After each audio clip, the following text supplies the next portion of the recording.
सबसे महत्वपूर्ण और एकमात्र मांग यही है। वो कह रहे हैं या तो कानून वापस ले लो या फिर कानून वापस मत लो, ये एक चौथा कानून ला दो जो ये लिखित में कह देगा, ऑब्वियसली बात है जब कानून आएगा, कि जी एमएसपी से नीचे खरीदेंगे। आप कह रहे नहीं खरीदेंगे, हम भी तो यही कह रहे हैं कि मत खरीदिए, बस इसको लेकर ना लिखित में कानून ला दीजिए। अब यहाँ पर ही सरकार जो है वो सिर्फ पीएम की बात पर भरोसा जताने की कोशिश कर रही है, लेकिन वहीं किसानों को वो भरोसा नहीं हो पा रहा है। आप जानते ही हैं क्यों। पीछे कितनी बातें ऐसी पीएम ने कही हैं जो कि नहीं साबित हुई हैं सच, जो कि नहीं सही में होती हैं। तो कौन जाएगा? वो कहते हैं हम अगर कोर्ट जाएंगे तो क्या कोर्ट जाकर हम ये कहेंगे कि जी प्रधानमंत्री ने कहा था। आप कानून लाइए ना भाई, कानून के नाम से कोर्ट कचहरी में सारी चीजें चलती हैं। कल को कोई नहीं खरीदेगा तो उसको जेल होगी, आप लिख दीजिए कानून में। तो सिंपल सी बात है। अब जरा मैं इसमें ये समझा दूं कि बड़े सारे जिनको आप गोदी मीडिया कहते हैं, दिक्कत ये है कि आप लोग सरकार की सारी नीतियों को डिफेंड करने के लिए ना रैशनली नहीं सोचते। देखिए कोई मना नहीं कर रहा आपको कि आप कानून का साथ ना दें, ठीक है। आप अगर आपको लगता है, मैं तो बहुत जेन्युइनली बोल रही हूँ कि हो सकता है कि आपको बिल्कुल लग रहा है कि केंद्र सरकार के जो लाए हुए 3 कानून हैं ये बिल्कुल सही है, हो सकता है, इसमें कोई दो राय नहीं है, कुछ गलत नहीं है। जरूरी नहीं है हर चीज गलत होती है, लेकिन वो फिर 100% सही है ये भी नहीं हो सकता ना। आपको रैशनली सोचना पड़ेगा। अब दिक्कत ये है कि आप उनकी तारीफ करने के चक्कर में जिनके लिए वो कानून लाया जा रहा है उनको तमाम तरह के गलत गलत शब्दों से और अपनी गलत मीडिया रिपोर्टिंग से आप उनको न जाने क्या क्या कहना शुरू कर देते हैं, which is really wrong. Mister Sudhir Chaudhary, mister whoever working in this Godi media right now, I would just like to ask you one thing, आप क्या पैसा खाते हैं या आप रोटी चावल दाल सब्जी ये सब खाते हैं? कहाँ से आता है ये? जिनको आप तरह तरह के नाम दे रहे हैं, आप उन्हीं का बनाया हुआ खाना आप रोज खाते हैं ना। थोड़ी तो शर्म कर लीजिए, आप रैशनली बात कीजिए ना यार। पत्रकार होना क्यों भूल जाते हो आप लोग? अब सिंपल सी बात है, तीनों कानून में अगर आपको लगता है कि कुछ गलत नहीं है, मुझे लगता है कि कुछ गलत नहीं है, लेकिन जिसके लिए लाया जा रहा है उसको लगता है कि गलत है, तो उसकी बात आप ज्यादा सुनेंगे या फिर मेरी या आपकी बात ज्यादा सुनी जाएगी? आपके और मेरे को सही लगने से क्या फर्क पड़ता है, जरा बताइए। मुझे उससे कुछ लेना देना नहीं है, मेरा उससे कुछ भला होना नहीं है, भला जिसका होना है उसी को भला नहीं दिख रहा है। तो सिंपल सी बात है, अगर आपस में बैठ के बातचीत हो जाएगी तो ये बातचीत का जो पूरा नैरेटिव और बातचीत का कल्चर है, इसको सब लोग रोकना क्यों चाहते हैं? लोकतंत्र की सबसे बड़ी तो बात यही है। अब ये देखिए 500 से ज्यादा फार्मर्स यूनियंस हैं जो कि इसमें इस वक्त प्रदर्शन कर रहे हैं। दिल्ली के आसपास डेरा जमाए बैठे, क्योंकि दिल्ली के अंदर घुसने नहीं दिया जा रहा है। उनको एक डेजिग्नेटेड साइट दे दी गई है शर्त के तौर पर केंद्र सरकार की तरफ से कि यहाँ बैठ के मिलोगे हमसे तो हम आपसे बात करेंगे। वो सब मना कर रहे हैं, यहाँ बैठ के बात नहीं करेंगे। क्यों? क्योंकि उनको ये डर है, जो हम लोगों को अभी तक न जाने क्या क्या नामों से पुकार रहे हैं, कल को वहां बिठा के हमसे बात करेंगे, हमारी बात आप मानेंगे नहीं तो हमको सब लोग पकड़ के जेल में डाल देंगे। यही करोगे भाई? कैसे विश्वास किया जाए? विश्वास उस पर किया जाता है ना जो आप पर विश्वास करने के लिए कुछ ऐसे शब्दों का इस्तेमाल करे। आपको पहले वो लोग इतने गंदे नामों से पुकार रहे हैं, मैं तो बोलना भी नहीं चाह रही, इतने गंदे नामों से पुकार रहे हैं, उसके बाद फिर बोल रहे हैं आइए बैठ के बात करेंगे। तो ऐसे कैसे हो सकता है? या तो फिर आप बात मत कीजिए इनसे, ठीक है, फिर आप इनको क्रिमिनल की तरह ही ट्रीट कीजिए। और अगर क्रिमिनल ट्रीट नहीं करना, बात करना, तो कम से कम ये सारे बेहुदे शब्दों का इस्तेमाल करना बंद कर दीजिए। दिक्कत ये है कि जो पूरा कानून है, थेरेटिकली ऑन पेपर्स आप बिल्कुल कह सकते हैं कि इनसे मार्केट फोर्सेस जो है वो एक तरह से पूरा नेशनलाइज हो जाएगा और जो फार्मर्स हैं उनके पास चॉइसेस और ज्यादा बढ़ जाएंगे। ये बात बिल्कुल फैक्ट है और ये बात आई एम श्योर किसान भी जानते हैं और मानते हैं। बट किसानों का ये कहना है कि पहले भी हमारे लिए नेशनल ही थी ये सारी फोर्सेस, कहीं पर भी ऐसा क्लॉज नहीं था जो ये कहता हो कि जी हम अपनी जगह के बाहर किसी और राज्य में जाकर नहीं बेच सकते, ऐसा नहीं था पहले भी।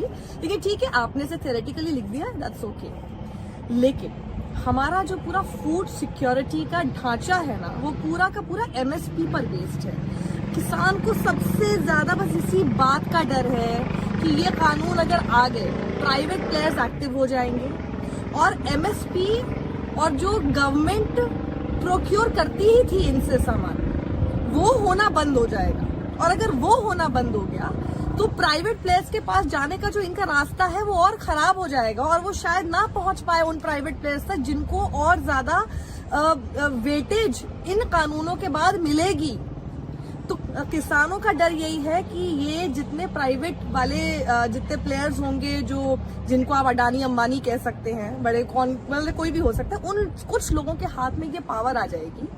उन तक का रास्ता और ज्यादा कठिन और जटिल हो जाएगा। तो भाई किसान क्या सोचता, भाई अगर मैं वहां तक नहीं भी पहुंच पाया तो मेरे लिए सबसे अच्छा क्या है कि मेरा जो एमएसपी है, भाई सरकार तो उस पर खरीद ही रही है मुझसे, तो मैं कम से कम उस पर बेच तो पाऊंगा, कुछ तो मेरे पास आ जाएगा और उसी की वजह से उसी के ऊपर निर्भर करके मैं कुछ उगा तो सकूंगा।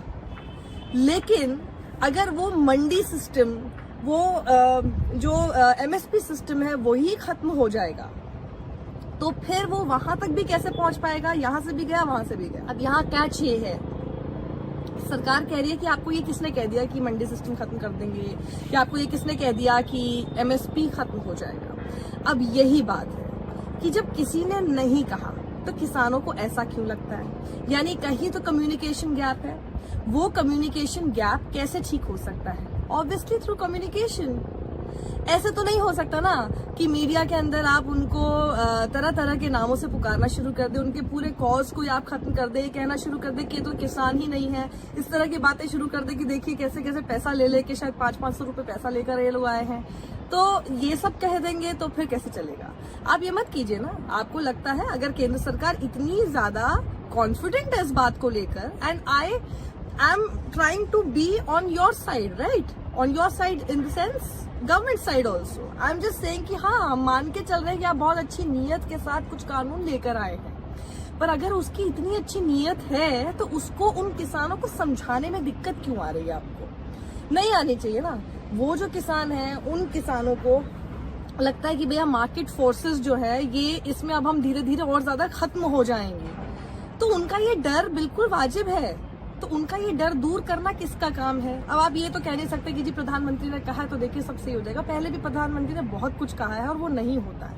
पहले भी आप लोग बहुत कुछ बोल चुके हैं और वो नहीं होता है। कौन किस कहाँ पर जा जाके बताता फिरेगा, देखिए प्रधानमंत्री ने उस तारीख को बोला, फिर आप लोग सीधे खुद ही बोलेंगे नहीं नहीं ये नहीं बोला था, हमने तो ये बोला था, आपने उसका इंटरप्रिटेशन गलत ले लिया। ये इन सब चक्करों में वो पढ़ना नहीं चाहता किसान। वो सीधे कह रहा कानून लाओ, कानून ला के ये बोलो कि जी एमएसपी से नीचे अगर कोई भी खरीदने की कोशिश करेगा तो उसको होगी जेल। इतना ला दो या फिर सारे के सारे कानून वापस ले लो। एक और आपको बताती हूँ, एक और प्रपोज्ड इलेक्ट्रिसिटी अमेंडमेंट बिल है जिसको लेकर भी किसान कह रहे हैं कि इसको वापस लीजिए, क्योंकि उनको ये डर है कि इससे जो अभी तक सब्सिडाइज इलेक्ट्रिसिटी उनको मिल रही थी वो मिलना बंद हो जाएगी। तो इनकी बड़ी सारी मांगे हैं, बड़ी सारी बातें हैं। किसानों के साथ बैठकर सिर्फ और सिर्फ बातचीत से हल निकल सकता है। उनको तरह तरह के नाम, गलत बयानी करना एक तो आप लोग बंद कीजिए, और अपने अगर फ्रिंज एलिमेंट या आपके प्रवक्ता एलिमेंट, ये जितने लोग ऊट पटांग की बयानी करते हैं, ये कुछ नहीं करते। प्रधानमंत्री नरेंद्र मोदी जी ये सिर्फ आपकी सरकार का नुकसान करते हैं। आपकी सरकार या कोई भी सरकार होती है, हम ये मानकर चलते हैं कोई भी कानून लाती है तो उसके पीछे अगर पूरा नहीं तो कुछ तो परसेंटेज ऑफ फायदा होता ही होगा ना, प्रोड्यूसर्स के लिए भी, कंज्यूमर्स के लिए भी। उसमें से हम ज्यादा से ज्यादा बोल देते हैं आपका फायदा है, कुछ तो परसेंटेज ऑफ फायदा और फॉर द प्रोड्यूसर्स भी होगा। आपको ये इक्विलिब्रियम तो बना के चलना ही पड़ेगा कि कंज्यूमर और प्रोड्यूसर दोनों के लिए फायदा हो। तो वो जो परसेंटेज ऑफ फायदा फॉर द प्रोड्यूसर है उसके अंदर, वो बैठकर उस प्रोड्यूसर को समझाने में आपकी क्या दिक्कत आ रही है? मुझे बस यही बात मेरे गले से नहीं उतर पा रही है कि आखिर कोई भी सरकार किसानों के लिए, उनके हित के लिए अगर कोई कानून लेकर आई तो उन्हीं लोगों को वो हित समझाने में इतनी दिक्कत क्यों आ रही है? वो भी वो सरकार को जो अपना कम्युनिकेशन स्किल्स में इतनी ज्यादा आगे है कि एक बात वो जनता के किसी भी लेवल तक, किसी गांव तक भी पहुंचाना चाहे तो यूं चुटकियों में पहुंचा देती है। तो ये इतनी बड़ी बात आप किसानों तक क्यों नहीं पहुंचा पा रहे? उनके साथ बैठकर बात कीजिए, गलत बयानियां बंद कर दीजिए प्लीज। इससे किसी का हल नहीं होगा। सरकार और किसान के बीच का ये जो क्लैश है, ये आम जनता भी चाहती है कि खत्म हो जाए। कोई नहीं चाहेगा कि ये सब चीजें बढ़ती रहे या फिर चलती रहे, लेकिन आप लोगों से भी गुजारिश है, आंख बंद करके सरकार की हर नीति का जो है सिर्फ इसलिए कि आपको उसका सहयोग करना है, आपको उसका समर्थन करना है, सिर्फ इसलिए कि भैया आपके बहुत फेवरेट लीडर की सरकार है, तो आप सिर्फ देश का नुकसान कर रहे हैं। अन्नदाता आपके भले मुंह में आकर कुछ खाना आपके नहीं डालते, लेकिन जिस दिन खाना जो उनका आ रहा है वो आना बंद हो गया ना, उस दिन आपको सब समझ में आ जाएगा कि क्या होता है अन्नदाता। उनकी अगर कुछ मांगे हैं उसको रिस्पेक्ट करना सीखिए। बस इतनी सी गुजारिश है, इतना ही कर लेंगे, देश हित में काम कर लेंगे। सत्यमेव जयते।